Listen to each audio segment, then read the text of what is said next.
My name is Stephen. I'm your host for tonight's seminar on the SAT and the ACT and the state of the exams. I'm going to go ahead and share my screen here with everybody. We will get right into the presentation and go from there. So again, our discussion topic this evening is what's changed in test preparation, how to plan for the future. It's been a very interesting year, 2025, for test preparation. As some of you may know, the SAT had this large overhaul of its exam in 2024, and so now we're a year down the line, having seen several official exams, getting a sense of what is the College Board doing, what are some of the turns they're kind of leaning into, what are some of the turns they're not taking with the SAT. And then, of course, this year, 2025, we have some changes with the ACT. So, a lot going on, a lot of things to sort of look forward to in 2026. Most of them good. So, we're going to go ahead and talk about all that tonight. Once again, my name is Stephen. I am the Director of Education here for Beyond Education Consulting. I've been working with test preparation, the SAT, the ACT, et cetera, for I think on the order of 12, maybe 13 years now. So it's been a while. I began some time ago, took the SAT myself, then the ACT, and then just got into tutoring and test preparation and whatnot. And I've kind of been just working with it ever since. So with that said, to kind of move things forward, I want to make a quick word on Q&A because we sometimes get some really good questions. All the seminar signups, whether you're attending right now live or you're viewing this recording, everyone's receiving a recording of tonight's seminar along with the slide deck. So anything you see on the slides and you're worried about not having access to, do not worry. You will get a copy of the slide deck as a PDF and an email follow-up. So everything that you see tonight will be given freely. Please do feel free to use the Q&A function in Zoom as we move along. I will try to answer questions toward the end of the seminar if we have time. I do have another meeting that I have to get to later this evening, so I'll try to answer any questions. If I'm not able to get to your question, though, or if you have a question that occurs to you outside of the seminar, or again, if you are watching the recording at this point, feel free to email us. The email is right there on the screen. It'll be in the slide deck as well. And of course, you'll receive all this via email, so you'll have us just multiple ways of emailing us and connecting with me, et cetera, et cetera. As far as our agenda for this evening goes, the first thing I'm going to go ahead and touch on is the presentation of the tests. What are they actually looking like? What's their format at this point? What kind of content are students likely to go ahead and see and do they need to be prepared for? How are these tests alike and how are they different in 2025 and, of course, going into 2026? What challenges are unique to each test, giving some sense, hopefully, of we have to kind of pick our poison sometimes with these standardized exams. We have to have a sense of what are we in for. And so hopefully I'll provide some of that this evening. The next piece beyond presentation is going to be preparation. So if we have a sense of which test is the best fit, well, then how do we prepare? What materials are currently available to students? What materials do we maybe anticipate being available in the future?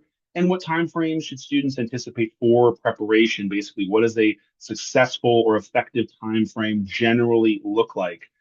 Before I even go any further, I will say that every student situation can be unique. So while I'm going to provide a lot of good, I think, general insights, every student has different challenges. Every student's time frame, is going to be affected by their respective obligations, extracurriculars, AP exams, IB exams, all sorts of things can be going on in a student's life. So, keep that in mind. And finally, then potential for score outcomes, student goals, achievement effectively.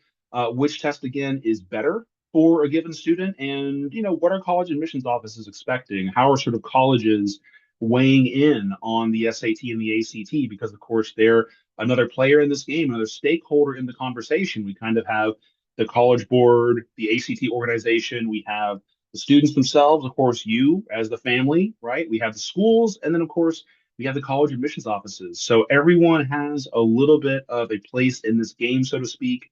And we want to know what the colleges are thinking, right? Because they're sort of the recipient of all of the students. They're the recipient kind of by proxy of all these changes that we have going on. So a lot of things to keep in mind here. With that said, let's move forward. So first and foremost, how are these tests alike? Let's go ahead and get some common ground between the SAT and the ACT in 2025, some things that they share between them. It's going to be a long list. Well, maybe not super long, but it's going to be a big block of text here. I'm going to go ahead and take these items one at a time with you. First and foremost, number one, or sorry, 1A rather. Both are going to require a knowledge of Algebra 2 or trig and some statistics. So just right off the bat, in terms of what math content are these tests going to be looking for or expecting of students, Algebra 2 trig and some statistics. Now, sometimes parents and students worry, well, I'm not taking statistics. I don't plan to. Maybe I'm doing more advanced math classes. What does that mean for me? The level of statistics that students need does not require that they take the statistics class in school. So just to be clear, it's very superficial for the most part. There are some differences between the tests, but for the most part, it's very superficial, very quote unquote low or light level stats. But they are there. The content is there. So we just want to be clear. Both exams are going to require some stats knowledge.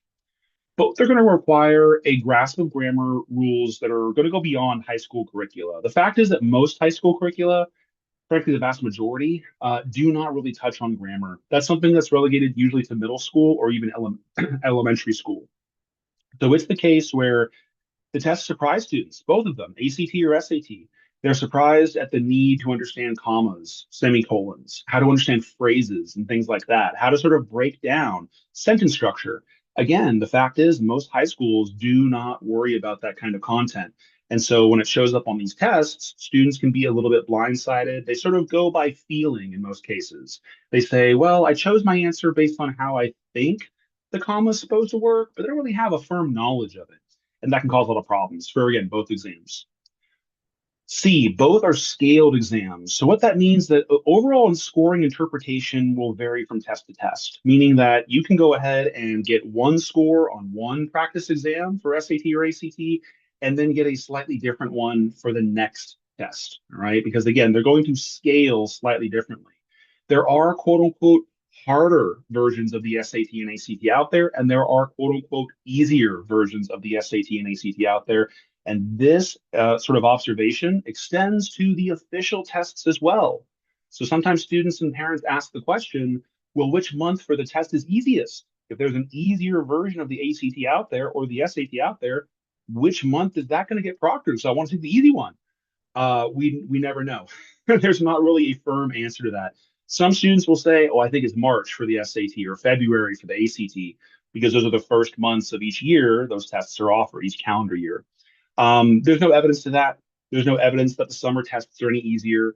So again, there is variability in the scaling, in the scoring from exam to exam, but there's not really any clear rhyme or reason to when the more easy or the easier versions come up or the harder versions come up. It just adds to a little bit of the excitement, a little bit of the variability of these exams, I guess. Both are between 2 and 3 hours long, with the ACT in full being a little bit longer. Neither includes a required essay component. So sometimes parents and students still ask about the essay component. It is available for these tests, but no admissions office is going to look for it. Very occasionally, I hear of internships, or I'm sorry, not internships, scholarships that look for it. But for the most part, I've not heard anybody in recent memory come looking for it. So does it exist? Yes, but neither exam offers it as a requirement. No college admissions office requests it as a requirement. So we can just kind of leave that by the side. And lastly, neither has any sort of guessing penalty. There are standardized tests out there that, especially for middle school students, you might come across, and they have what's called a guessing penalty, where guessing at an answer or actually having a wrong answer costs you more points than leaving a blank. That's sometimes referred to as a guessing penalty on some tests. Neither exam has one of those, so guessing is perfectly okay. So those are some of the broad strokes similarities between these exams. Let's talk about how they're different, starting with the SAT. First and foremost, the SAT is now an adaptive exam. This change happened in 2024. It is continued into 2025, and more exclusively, more importantly, rather, they are going to weight the questions. This is something the ACT does not do. Weighting of the questions on the SAT is causing a lot of challenges for students. An easy question on the SAT will be worth more points than a difficult question on that same test. So this is where making simple errors on the SAT can cost students a lot of points. It can be really problematic. Again, the ACT does not quite have that same issue. They're both scaled tests, as I mentioned a moment ago, but in terms of the actual weighting of individual questions, the SAT does, the ACT does not. Additionally, because the SAT is now an adaptive exam, this is very important, little bullet point I have here. It means that official exams are not required to be released. There is a fairness in testing law that has been around for ages, and for a time, it required half of all officially proctored tests to be released each year. And this was really helpful for everyone because it allowed us to get a direct window into what was going on the SAT and the ACT and plan accordingly. Because the SAT is now adaptive, the testing law no longer affects it. So there is no requirement of the College Board to release exams year over year. They duck under that law. The ACT still releases tests. So as far as we're aware, because it's not an adaptive test, we get to see what's going on with it from year to year. Next one, B, the SAT is digital only. So students are going to be required to bring a laptop or tablet. So students that, are really comfortable with their devices, fantastic. Students who are a little bit less familiar with them or less comfortable could be a little bit of a challenge there. Taking a test on a screen is not the norm in most cases, as I'm currently aware. Are students familiar with devices? Of course. Screen time is certainly, something we talk about vis-a-vis social media, vis-a-vis YouTube and stuff like that. But for academic purposes, screens are not the norm in many classrooms. Some are bringing it into the classroom, that's true, but I wouldn't call it the norm, just in my personal experience with students. C, the SAT requires a greater degree of math intuition. And I'm going to touch more on that in the future. It also includes free response questions. These are two significant differences from the ACT. The ACT, a little bit different in those regards. D, the SAT generally moves more slowly, giving students time to consider. So for students who are concerned about pacing, could be really helpful. The SAT also has a greater proportion, though, of vocabulary questions in reading and writing. And finally, there's 98 questions over a total of 2.25 hours. So that's the SAT. I'm sorry, everyone. Give me just one moment. I have to step away. I really apologize. I've got someone kind of bothering me. One sec. I apologize.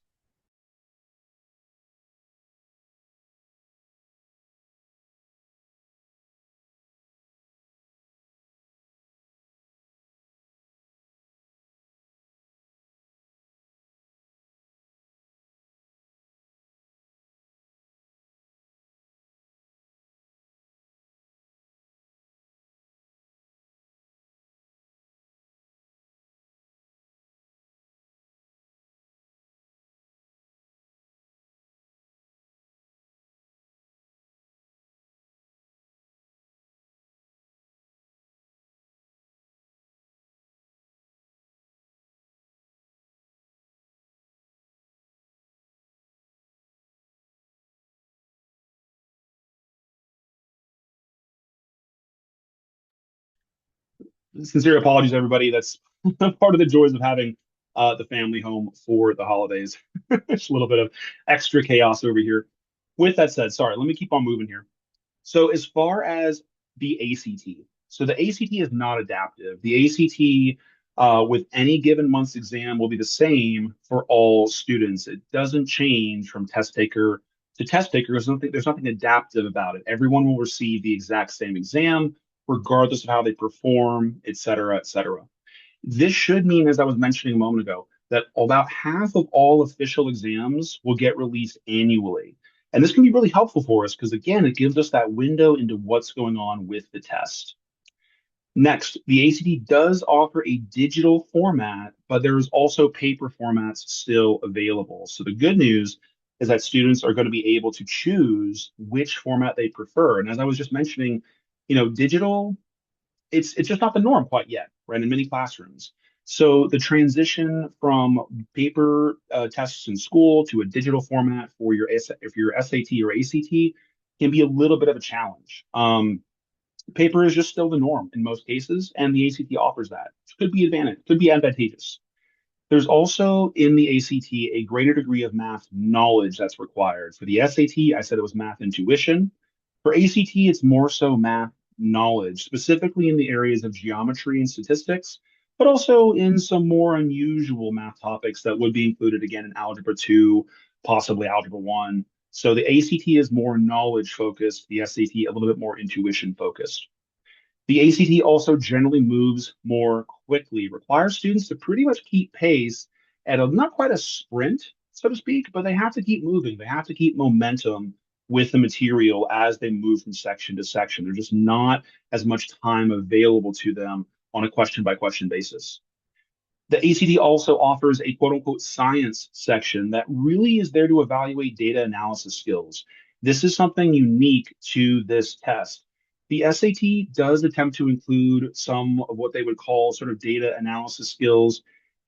Frankly, they don't do a great job. Now, that doesn't really mean anything for admissions. It's really just directly important maybe to students and how they sort of perceive the sections. But just being clear, the ACT science section really is something in a category of its own. The SAT does not really mimic it in any meaningful way. And finally, we have 171 questions spread over about 2 and 3/4 hours. Now, one of the first things I want to make kind of a significant observation on, if I just double back here for one sec, at the very bottom, note that I had a mention of 98 questions over about 2 and 1/4 hours, right? So roughly 98 questions on the SAT, but 171, just under double the number of questions in not obviously double the amount of time. So this is hopefully going to provide some window into what I mean by it's a marathon sprint. You got to really kind of keep, no, sorry, not quite a sprint, but it's kind of a marathon. You got to keep moving basically. But that's also going to be important for us later in terms of student outcomes. So keep those numbers in mind. Very, very important. Now, as far as the challenges that are unique to each test, it's going to start opening these up a little bit more. First and foremost, again, the ACT requires more math knowledge than the SAT. And that's really important because knowledge can be gained through persistent effort. When you go through textbooks, when you go through worksheets and lessons, when you work with an instructor or any kind of preparation materials, through a combination of memory and understanding, you can really grasp content and know it on a really deep level, and then take that with you onto the SAT, or sorry, excuse me, the ACT. As long as you're able to retain the information, then you should be in a pretty good position to do well with the test. The SAT is reliant more so on intuition. Now, intuition can be a tricky word, so let me explain it just a little bit. The SAT, in terms of how it frames its questions, there will be tricks, there will be traps, there will be things that are designed specifically to get students into a compromised position with regard to mathematics and in general, quite frankly, but mathematics especially. Intuition is the ability to navigate these traps, to see them coming, to anticipate them, and then overcome them in a very natural, comfortable way. Intuition is about accessibility. How accessible do we find questions? How often are we confused by them? Because the College Board does aim to confuse students in some cases on some of the more difficult problems. They will sort of hide little bits of information that if we're not careful, we can miss. The ACT does not play those games. I don't want to call them games to put down the SAT, but I'm just saying that if we think of the SAT as a bit of an obstacle course, meaning it's designed to challenge, designed to kind of throw literal roadblocks in the student's way, the ACT does not really do this. The ACT is more of just a straightforward track run, let's say. It's going to present information much more like a textbook would from a student's class. So it should seem relatively familiar. It should seem like something that they've seen before, and maybe they don't know everything they need to know in the moment, but with training, they can learn it and they can memorize it, and then they're pretty much good to go. The SAT, again, preparation absolutely helps. And we've taken students all the way to the top of the score. But the challenges are ones that go beyond knowledge. They go into, again, that intuition. There's more of an innate quality from student to student that we're sort of looking for and anticipating.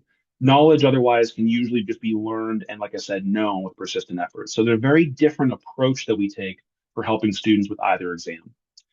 Next, options or sorry, item C there. The ACT's pacing can also create a greater sense of pressure during testing. So this is where we start thinking about what we call a student's headspace, because headspace is very important on these exams. It's more important on these exams, or rather, maybe not more important, but more impactful on these exams than other tests a student might take. If you think about your students' sort of general headspace in school for a moment, they know that the teacher is there to help them. They're taking their tests generally in a classroom they're familiar with, among their peers. And so it's the case where there's a lot of things that are kind of comforting, quite frankly, about taking tests in school when you think about it.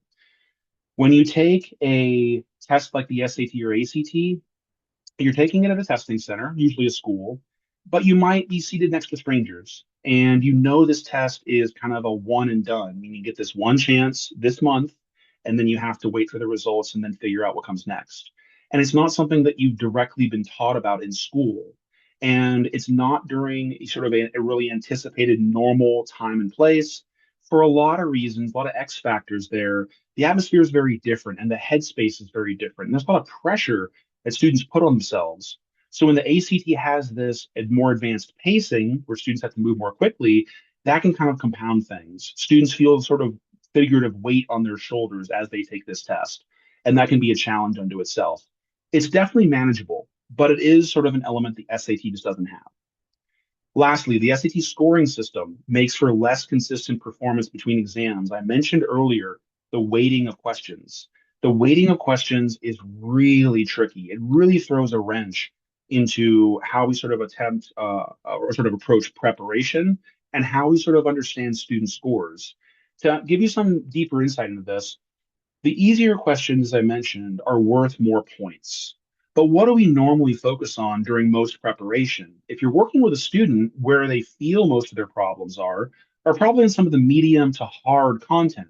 So we'll spend a lot of time focusing on the medium level questions and then later on the hard level questions. And this again makes sense because we're at the limits of the student's ability.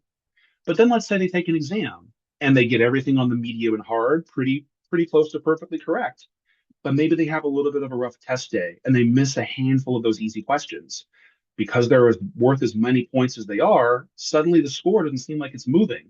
The student's improving in terms of the medium and hard content, but because of a few simple errors on some of the easier things that we just didn't look at because they're easy, well, suddenly the score is standing still. This is the kind of challenge the SAT presents when it comes to preparation and, of course, official test taking. The ACT doesn't really have this problem. It has more questions that are proportionally all equal to each other in terms of score relevance. And ultimately, the way the scores are kind of calculated means you see more consistency on the ACT. So the SAT, again, you have these highs and lows, unfortunately, with student preparation and just in general, just because of its scoring sort of system, its format. That's something that the College Board has chosen to go with, and there's not really anything that we can do about it except acknowledge what it is and control the things that are really in our control when it comes to preparing with regard to content knowledge, strategy, and so forth. The rest of it really is up to the student just to have a good testing day and do everything they can to ensure their performance is really tip top. Okay, let's talk about preparation because, of course, we talked about some of the challenges, talked about the differences between these tests. Hopefully, we're getting a sense of maybe which one might be better for your student, but what materials are there available for these exams to work with? With the ACT, there is a new and shorter format this year. It's going down by about 40 minutes or so. Third-party preparation material, therefore, test prep books, just basically what's available online, it's still forthcoming because this change for the ACT being a little bit shorter, it's just something that happened September of this year. Now, this might sound like it's a really big deal. To be clear, it's not a full test overhaul. The SAT did a full overhaul of the exam, start to finish in 2024. The ACT really is not doing that this year. They're just shortening their exam a little bit and changing some of the timeframes for the sections. The majority of the content that we've seen is largely the same from what the quote unquote old ACTs included. So it's just less of it, which is to say it's not really an overhaul. They're just reducing the amount of content that students have to chug through. With that said, because it did happen this year, again, third-party preparation materials, think Khan Academy content or Barron's, Princeton Review, Kaplan, those are still going to be forthcoming. Again, it happened just in September, so really no one's had a lot of time to get up to speed with what the ACT is now presenting on their tests in terms of the timing per section primarily. All the content largely appears to be the same, though, so that'll probably be something we get over as far as hurdles go pretty quickly. The SAT technically now has a greater amount of third-party preparation material because it's been out. But quite frankly, after surveying it, there's still a lot of rough edges in presentation. And what I mean by that is having worked with the Barron's books, the Mometrics books, the Kaplan books, the Princeton Review books, because of course, part of my role here is to know what's available for students out there. There's a lot of rough edges in presentation, meaning they don't quite nail what the College Board is actually putting out on practice and official tests. There's a lot of odd artifacts and elements that I think are the respective companies trying to extrapolate what's going on with the College Board's content. And they kind of, it's a little bit like a game of telephone. They kind of get the message a little bit garbled. So the content, frankly, is not great, but I'm hopeful it's going to improve in the future. With 2026, I'm hopeful they'll sort of get things a little bit more dialed in, which would mean more test content to practice from for everybody. So that's kind of my hope. But for right now, even though there's more of it, the quality, in my estimation, is just not quite there. As far as official practice goes, the ACT currently has two free online exams. However, as I mentioned, old ACT exams are still valuable to us because the content in terms of the question types really hasn't changed. Whether you're looking at the quote unquote new ACT or the old ACT, the question types are pretty much exactly the same. The only difference that really stands out with the new ACT is there's fewer questions to worry about. So we can use all the old ACT exams and we can expect new ACT exams to be forthcoming because as I mentioned, that fairness and testing law should still apply to the ACT. It's not an adaptive test, so it doesn't skirt underneath the radar of that law. The SAT currently offers 7 free practice tests online. They do this through what's called their Blue Book app. So if your student has taken a PSAT at this point, they did so in October of this year, they would have used the Blue Book app from the College Board to do that. That same application has 7 full-length practice SATs available on it. However, old SAT content is not useful for preparation. So this is a really, really important point here. There's no use in looking at old SATs for the most part. I mean, if I really wanted to stretch it, I could say maybe some of the math content is useful, but quite frankly, old SATs are too different in the reading and writing sections. The presentation is very different. The number of concepts and sort of topics they cover were actually greater on old SATs. And the new SAT has really chopped down what they're testing students on. So old SAT content really isn't great. As a small aside, I've had a number of families and students come to me and say, "Oh, I found this website. It's got all the official stuff. It's got all the College Board unreleased content. People went and took the test and they memorized the problems and they came out and all these stories about how they're trying to game the system with the College Board and stuff like that." I've looked at those too. For the most part, what they are is a combination of 3 things. One, they are the applications of AI to mimic current SAT questions, which in and of itself is not terrible. The use of things like ChatGPT or other AIs to replicate SAT questions, um, it can be okay. It's fine. I don't really have any particular concerns with it. The other elements, though, that get incorporated, one, are actual old SAT content. Again, the stuff that I just said is really not helpful. That shows up. And then just problems people are just flat making up. Things that again go in this strange direction. They're not relevant to actual SAT content. So, like I said, there's some websites out there that purport to have official College Board materials, and from my evaluation, the majority of the time, it's kind of half true. Because again, they're using some AI applications to just mimic questions. So, is that College Board official? If it's feeding College Board official content to an AI, kind of, kind of. I'm not saying it's unhelpful, but I am saying that we don't want to take everything those places, those sites have to offer as gospel when it comes to the actual content you find on the SAT these days. So that's just some concerns I have regarding preparation. It's okay overall for the SAT and ACT situation. I'd say for the SAT, it's kind of okay overall, just in terms of the whole landscape. For ACT, pretty good actually. ACT is pretty good because we have all the old exams still that are of use to us. What time frames should we anticipate for preparation? So when do we do this? How do we do this? Very often asked. So let's go ahead and talk about it. Depending on student goals and starting scores, assuming that this is their first time preparing for an SAT or an ACT, 8 to 12 weeks is the recommended time frame pretty much across the board. And that's assuming that you're doing anywhere from 1 to 4 hours each week, kind of working through the exam content. whether it's something you're doing in terms of self-study, if you're working with an instructor, like when we work with students, we normally do about an hour and a half of meetings per week, and then we usually have students do another 2 to 3 hours of homework. Mock exams are very important, of course. So down there, I mentioned item B. Within the 8 to 12 weeks, we usually recommend 3 to 4 practice exams. Many students and families have asked me about, well, if we have access to tests, official exams, why don't we just work through those? Let's go ahead and just kind of plow through them almost. This is a very, very bad idea. I just have to stress, I don't think it's going to be successful. I've seen it be unsuccessful, and I'll explain why. For the SAT especially, I just finished mentioning how the preparation materials from third parties are not great. And remember, we have 7 exams officially from the College Board, but also the College Board is no longer required to release old exams. So we are beholden to the College Board now for official SAT content. They really are.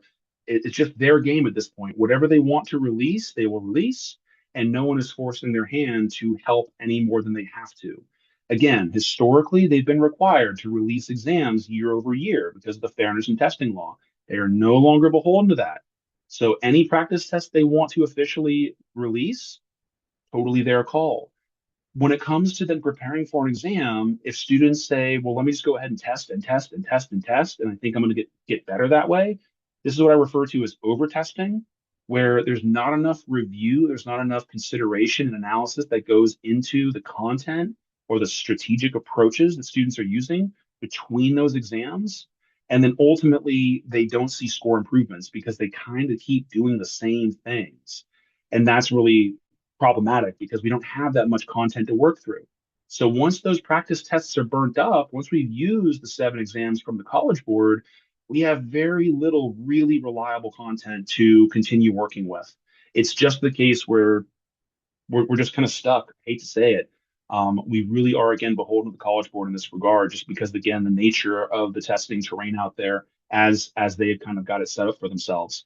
So avoid over testing. Again, in that 8 to 12 week period, 3 to 4 practice tests. If there is sufficient review and planning between those exams, if we're doing practice problems carefully with things like Khan Academy or other resources, that is the way to go. Don't burn all the tests, right? Take your time with them. Be very mindful about how you use that content. The SAT and ACT are 2 exams that really do not benefit from rote practice over and over and over and over and over. The ACT will a little bit more than the SAT, but both exams really do require some careful evaluation and concrete plans to be made between tests. What do I need to do differently? What do I need to know that I didn't know before? Those questions really have to be answered very carefully for scores to confidently and consistently go up. Because in other cases, we've seen students and families that come to us, they say, we've gone through all the exams, the score's not moving. What do we do? And then we find that there's a bunch of bad habits, unfortunately, the students develop, but we don't have any new content for them to sort of realign on because it's already been burnt through, unfortunately. So just some challenging spaces students and families can find themselves in if they're not careful with the content. Again, for SAT in particular.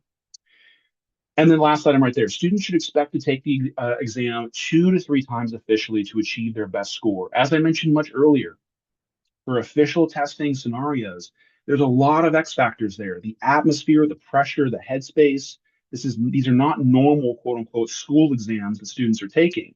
And so taking the test 2 or 3 times to get used to the scenario, get used to the atmosphere, to really understand the exam that's being taken, that's being put in front of them, that I think is something students want to give themselves the chance to do. So preferably, if your student's a sophomore or junior, they got time to do this.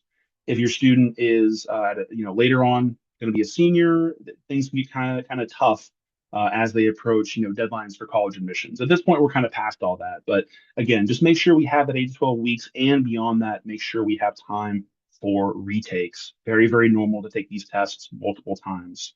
As a small aside, students and families sometimes ask, well, can I just take it as many times as I want to? Yes, absolutely. The colleges do not have any concerns about how many times the test is taken. So you have options. Okay, potential for student goals, scores, achievements. Which test is better? Always, always get asked this question. Well, let's consider it. For strong, and I want to put quotes around strong because that's something that we gauge in a variety of ways. But for strong math students, really either test can be great, but the ACT I think will be more accessible overall. Its presentation of math questions again mimics typically what you're going to find in textbooks. There are challenging problems, and I don't want to paint the ACT as being this gimme when it comes to the math section. Not at all. It has a significant amount of challenge to it. But again, the major difference identified before is that the SAT is built much like an obstacle course with tricks and traps and just little challenges spread throughout.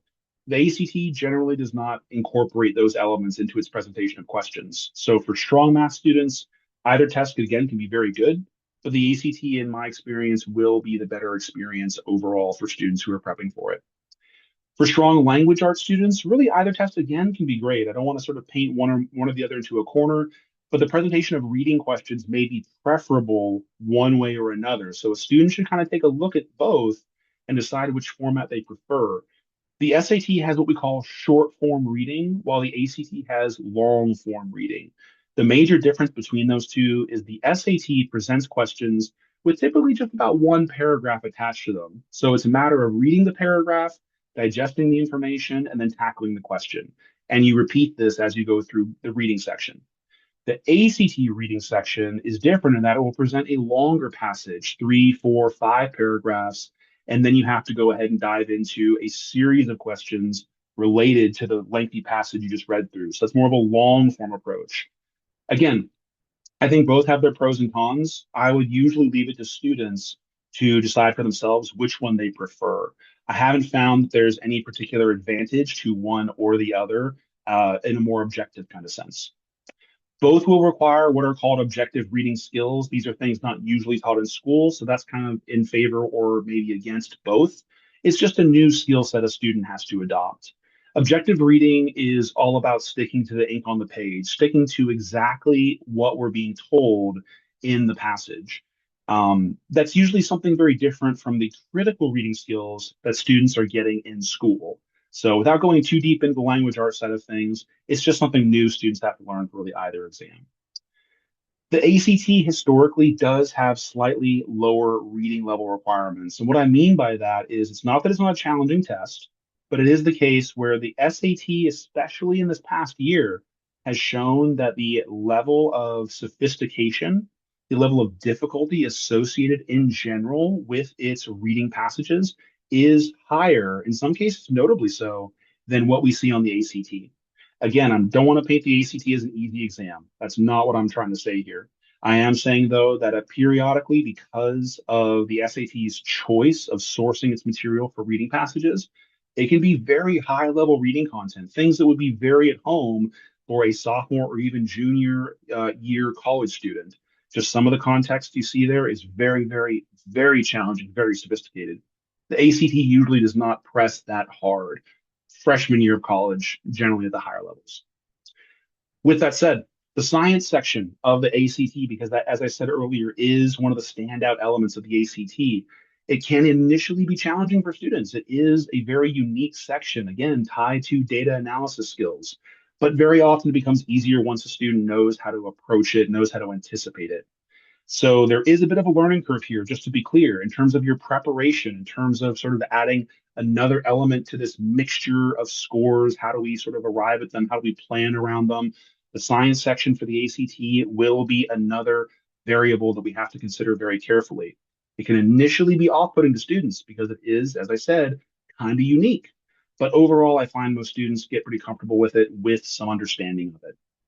The grammar elements of the ACT are also greater in number. This is one thing that maybe works against this test. There's just more that you have to know. There's greater sophistication and a greater number of grammar topics, things that students just have to appreciate. The SAT is relatively limited in this regard. Still things that students need to learn. They maybe don't have a great grasp of initially. ACT has more of it though. Finally, fewer questions, question weighting, and a greater element of vocabulary on the SAT. This is going to require that students perform better overall to score as well on that test relative to the ACT. Let me unpack this just a little bit. Remember that I mentioned earlier about 98 questions on the SAT, 170 on the ACT. You can technically have more challenges on the ACT, meaning you can miss more questions proportionally and do pretty well on that test because of the scoring pattern. You have a much smaller margin of error on the SAT because you have so many fewer questions. And again, you have the question weighting and you have challenges to vocabulary that the ACT really doesn't have, proportionally speaking. So for all of these reasons, students for doing the SAT really, really well are going to have to be really on their game. The ACT just has a little bit more margin for error, a little bit more opportunity to miss one or two questions and still get a very, very high score. It's just, again, the way the tests are built. If you're looking at a test of 200 questions and you miss one or two, you do pretty well, proportionally speaking. If you do a test of 20 questions and you miss one or two, well, suddenly it's the same number missed, but very different outcomes in terms of percentage gotten correct. And that's, again, the difference between SAT and ACT. There's just more at stake on a question by question basis on the SAT.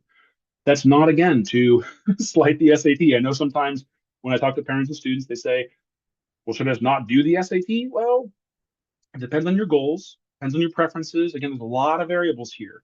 If I had to objectively, just on my own, knowing nothing about a student, recommend one or the other, I'd probably lean in the direction of the ACT, just from sort of my perspective on things right now.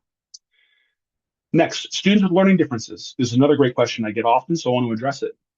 As far as which test is the best fit for students who have challenges with ADHD, dysgraphia, processing challenges, and stuff like that, oftentimes, I recommend trying both, and usually the student will be able to self-select based on experiences and outcomes. Some prefer the slower pacing of the SAT overall. It allows them to relax, allows them to really sink into questions and consider them very carefully. Some prefer the greater question accessibility of the ACT overall. They don't like to jump through hurdles, they don't like the obstacles the SAT includes. And so, even though the pacing is faster, they say, the ACT, I always know what they want, so I'm happy to go ahead and work the problem. Some are more comfortable with the SAT's digital format because they're just more used to working with screens. Others strongly prefer the ACT's paper option. And I will say that for, again, students, whether they have learning differences or not, the paper option is, I think, at least it can be, an advantage. Because again, most students are taking tests on paper still. It allows them to annotate in a way that's probably more familiar to them than it would be through a screen. And so the ACT's paper option, I think, can offer some really fantastic opportunities. But even if we decided that a digital or an on-screen version is better, the ACT offers that option now as well. So you can really choose whichever format you prefer with the ACT. The SAT only has it one way. So again, things to consider. Next, for students looking to, again, confidently pursue the highest possible scores, because then I also get students asking, well, look, it's not for me necessarily a test or consideration of which test I feel better with. I want to know how to get the highest score possible because I have very high aspirations. Totally fair. ACT again looks to me to be the better exam overall by a marginal to a moderate amount and with caveats. Again, it will depend upon the student. So I'm not saying this categorically. I'm saying it in sort of a slightly general sense, but with considerations that need to be made. Student personal preference is not to be understated, not to be undertake a sort of have a lack of consideration. Student personal preferences can really be a make or break thing. What do they feel when they're doing the exam? Do they feel good about it? They feel like they have traction with it? Are they confident? Those things can make or break a score regardless of anything else. A student's adaptability to pacing. How can they adapt to the rigors sometimes of an ACT? If it just feels like it's too much pressure, it affects their headspace too much, it may not be the test for them. The ability to retain knowledge, because the ACT, as I mentioned a couple times, does require a greater level of knowledge overall. So long as the students are able to retain and apply knowledge, then they should be in a good space with that test. But sometimes it's just a lot going on in school, a lot going on in life, and keeping all of these elements at once on any given exam can just be tough for that reason. A lot of stressors out there these days. Comfort levels with data analysis, long form reading, those are also elements to consider again with regard to the ACT. So, do I think the ACT is a better exam overall? Technically, I do, but I don't want to sell it as just like that's the only exam to consider. There's a lot of things that can go on to kind of make or break that evaluation. Next, what are college admissions officers or offices rather expecting, right? So what are their sort of stance? This is the last part of our presentation. Then I'll go ahead and I saw some questions come in. I'll get to your questions.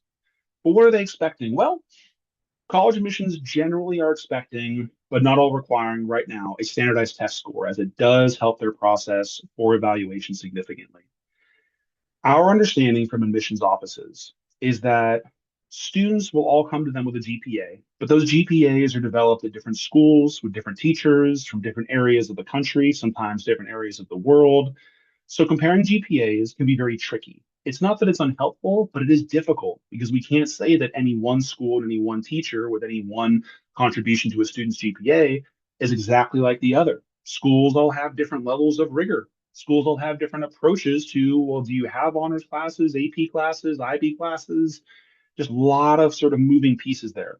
Students all come from different backgrounds, demographically, financially, geographically. So there's lots of things to consider there as well. Students have very different lived experiences, things that'll show up on their application essays. So all of these moving pieces of the puzzle, well, they need to be considered, but at the same time, what can we do that's standardized? What can we do that puts everybody technically on as even a playing field as possible? Standardized exams, right? So that's why, again, many admissions offices are looking for these tests. Again, many colleges are not requiring them yet, but several colleges have begun requiring them again, and more are slated to this coming year. And by this year, I should say 2026. So in 2026, we will see more colleges adopting a requirement, excuse me, sorry, a requirement for the standardized exams. And in general, this has already been sort of evaluated, but in general, students with exam scores that align with university targets generally do see more favorable outcomes in terms of admissions than students who apply without them. It's again the case where admissions offices are just put into an easier position when students have test scores that again align with what the universities are looking for. Now, students and families always ask me, what are these university targets you're referring to? What does that mean? Online by Googling insert your university here, 75th percentile SAT or ACT, you will pull up information sourced from the schools ultimately that gives an insight into what students are producing on these tests that makes them the most competitive possible applicant.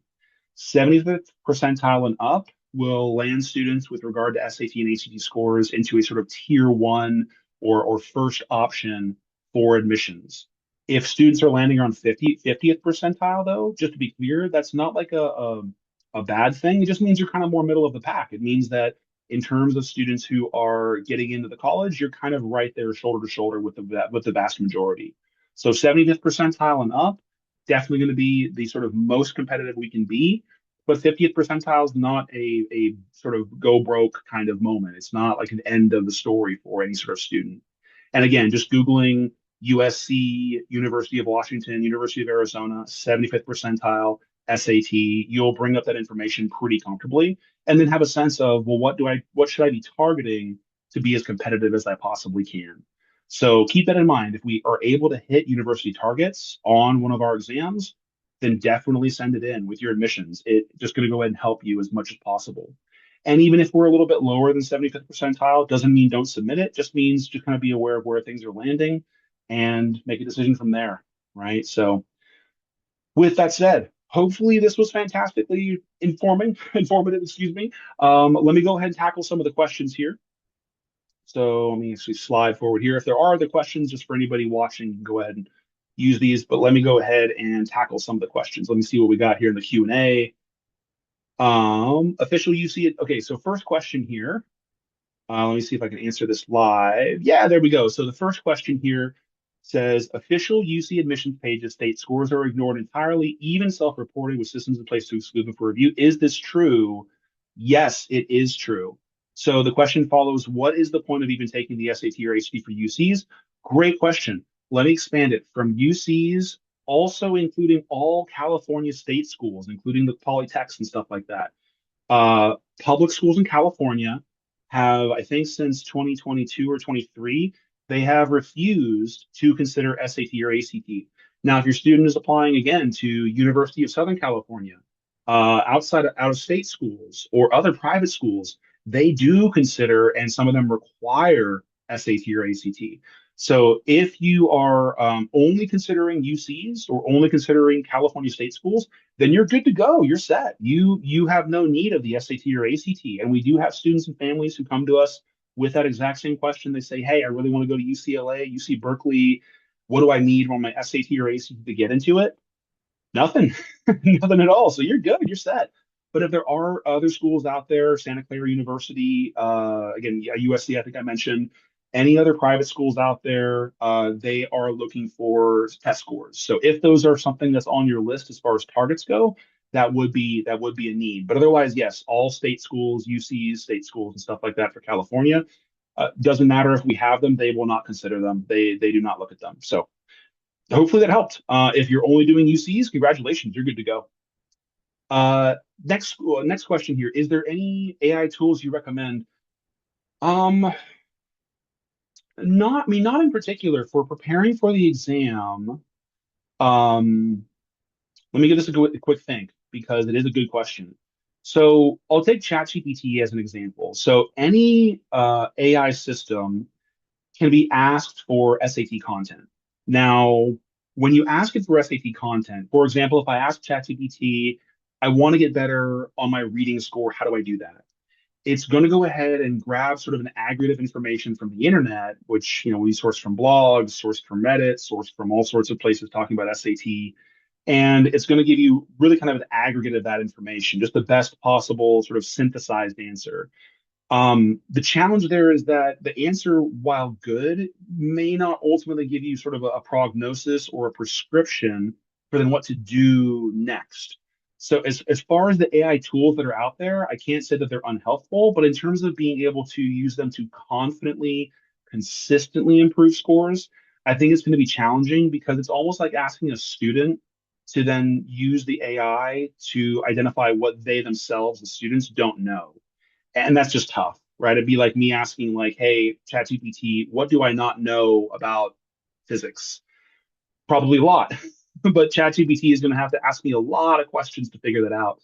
So I know it might sound like an odd answer, but truthfully, as far as specific AI tools go, for general preparation purposes, I don't necessarily recommend any one or the other. If you are interested in simply mimicking SAT test prep questions, like I mentioned earlier, that some people do use ChatGPT for that, that's perfectly fine. If you want to go ahead and grab a practice test question, feed it into ChatGPT and say, "Hey, can you sort of mimic this question 13 times?" ChatGPT will go ahead and do that. You do have to worry a little bit about, is it playing a game of telephone with itself? Because sometimes it'll start going kind of off script or just going into odd presentations. It does the best it can, but in terms of accuracy, sometimes ChatGPT just starts to kind of fall apart, and students just won't know when that happens because they're not SAT experts, right? So I think that's something you could use AI for, but in general, I try to avoid it if possible. It's something that I think would require sort of a bit of an expert's touch, if you will, to make really, really good use of consistently. Sometimes it's good for little spot checks, but otherwise, consistently over a long term, I think it has problems. Let me see here. What scores are considered good for SAT and ACT? Say I want to go for top 20 colleges. Top 20 colleges for ACT, you're talking 35 and up. 35 and up that's out of 36. So pretty much peak. 1550 on the SAT for top 20. So 1550 out of 1600 on the SAT, 35 and up on the ACT. Those would be pretty good numbers. Now, this is always a tough question to answer in the sense that we're only looking at SAT, ACT right now. There's a lot that goes into your admissions portfolio, your transcript, and everything you provide the college. So to be clear, I've had students get into Stanford on like a 1480.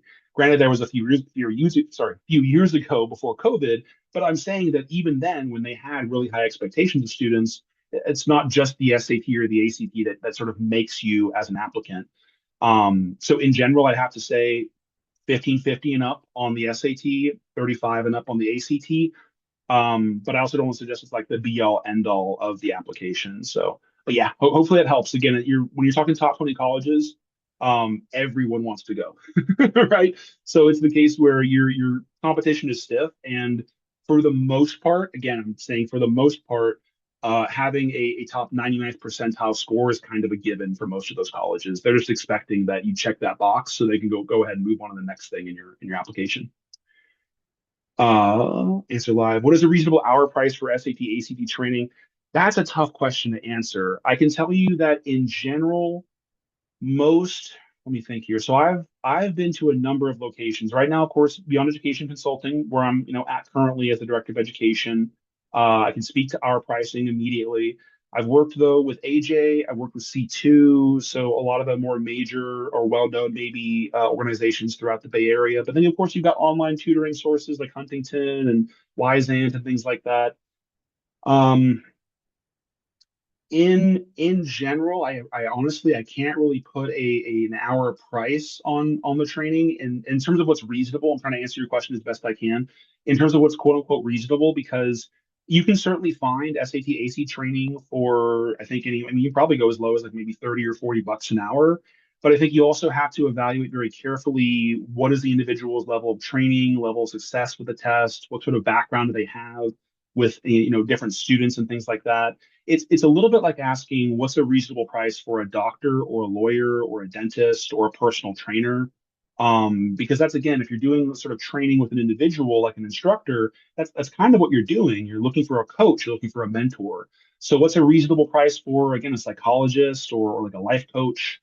It really depends on the individual, quite frankly. Most prices that I've seen that I think I would quote unquote trust, which is maybe a weird way to frame it, I would usually put between 100 and $200 per hour. Just because again, you're talking about a relatively high level of expertise. No one goes to college for SAT or ACT, right? There's no PhD in standardized test prep. So these are usually things that to get very effective with students or sorry, instructors have to really train or be trained to understand the student experience, understand the test really in depth, and be able to communicate things to students in ways that are effective. And sometimes it's not just any one way of saying something. You have to really approach it in a variety of ways. Sometimes when I'm working with instructors, I kind of explain to them, I train them, and I say, think about, if you could explain a certain topic at least half a dozen ways, can you do that? Because not all students are going to respond the same way to any one explanation. If that were the case, then the textbook would be fine, right? And that's why textbooks sometimes fail. They're static. They don't address student questions in ways that students want them addressed. But of course, because it's just ink on a page, it can't respond back to your follow-up question. So hopefully that helped. I know it's a tough question to answer, but I completely understand where it's coming from.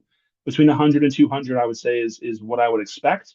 But at the same time, if the backup question is like, well, could I not find effective SAT training for less than that? I mean, you probably could, but you'd have to be very, very mindful, very careful of where you're sourcing it from. What should I look for in a good tutor for these tests? Great question. Kind of a great follow-up right there. So, first and foremost, I would stress training. Have they done the test recently? Right. So when I first began training, way 12 years ago, it was the case where, I'd taken the SAT, I'd done well with it, but that was in my senior year roughly of high school. So I hadn't seen the exam for 5, 6 years. So one of the first things that I had to do before I became an instructor was actually take the exam again. Not officially, but I took it as a practice test within the office that I was, trying to work at. And it was very much bringing me close to the metal, close to the material, basically. And so you want to be able to find somebody who has direct experience recently with the test and hopefully has taken it and done well with it. So there's nothing else you can establish that they have a sort of nice baseline of understanding of the test, at least for themselves. From there, I would stress training. As I mentioned a moment ago, nobody goes to college for the SAT or the ACT. So how have they been trained? Who have they been trained by? So when, of course, parents ask me about our instructors, I say, well, I've been working with the test 13 years and I handle training and curriculum development. I've been very close to all the changes with these things. I know what the college admissions offices are looking for. So there's a lot that I can sort of offer and say, like, this is what makes me close to the material. And this is what then makes my instructors similarly close to the material. And we can go into, again, addressing different student challenges and things like that, and how we sort of anticipate problems with the test and so on and so forth and timeframes. You want to be looking for someone who is familiar with these elements of planning, the 8 to 12 weeks that I mentioned. Like, why do we do that? 3 to 4 tests. Why do we do that? So someone who can really offer a very concrete and confident prescription, and someone who can also make sure they're evaluating the student as preparation goes on. These are all things that a really good tutor is going to be able to do in the same way as I mentioned earlier, like a lawyer, a doctor, a physical trainer. These are all individuals who've been trained, right, to look at things as they develop. If they're really effective at what it is they do, they'll be able to change midstream and adapt to things and help the patient or the student or whomever improve that much more as a result. It's not just a cookie cutter kind of approach.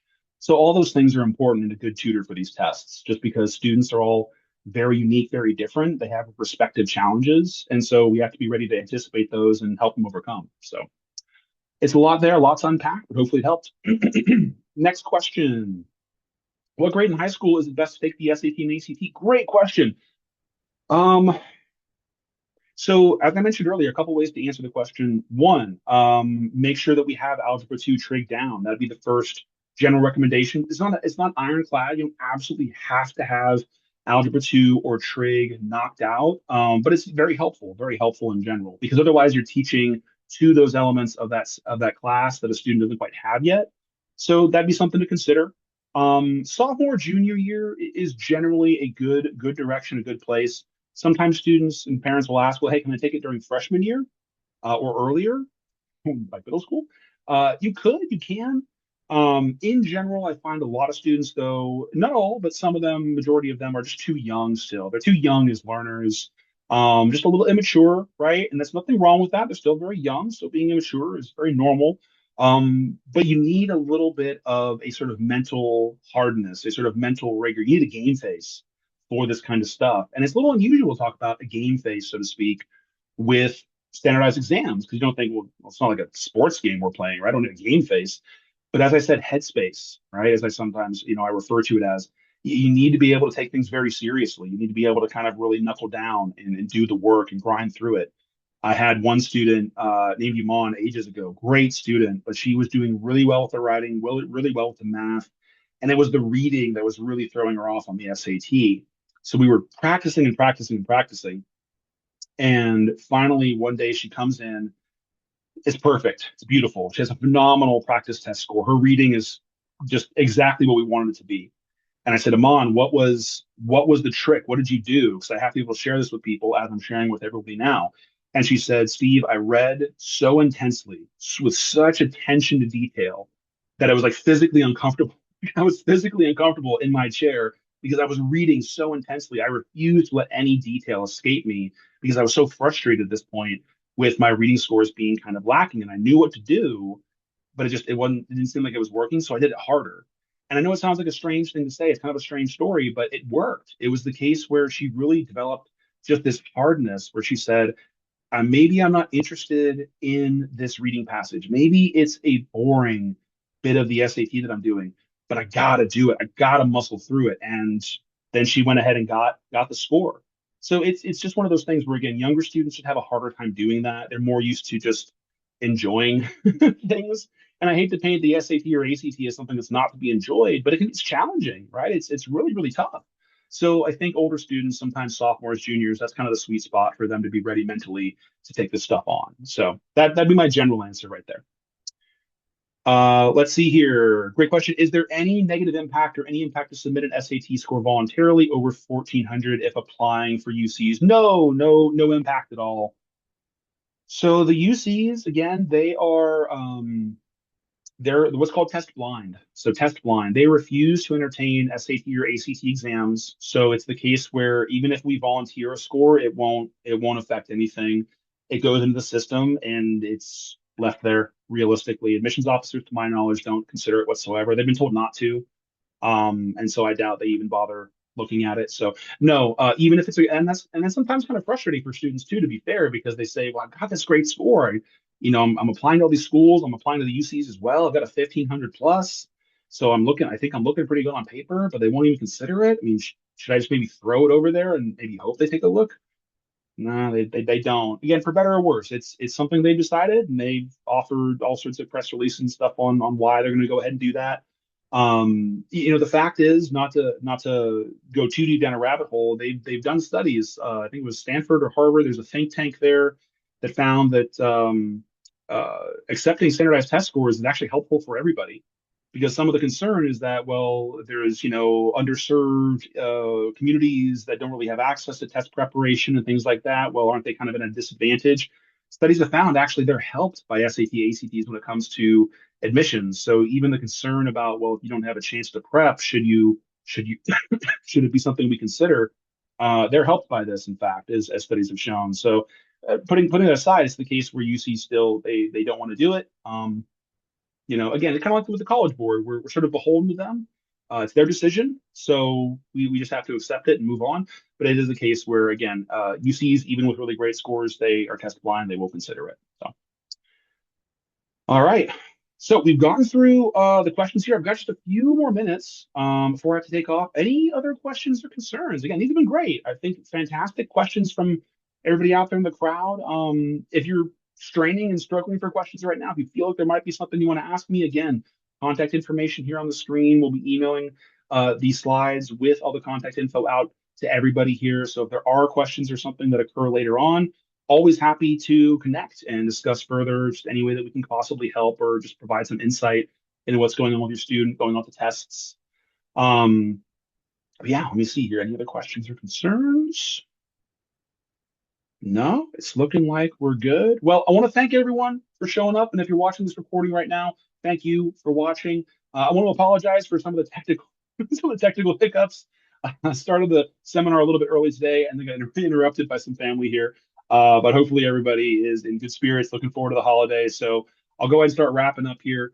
Once again, my name is Stephen. I'm the Director of Education for Beyond Education Consulting. I want to thank you all for spending some of your Friday evening with me. Have a wonderful weekend and a wonderful holiday. Thanks so much. Bye bye.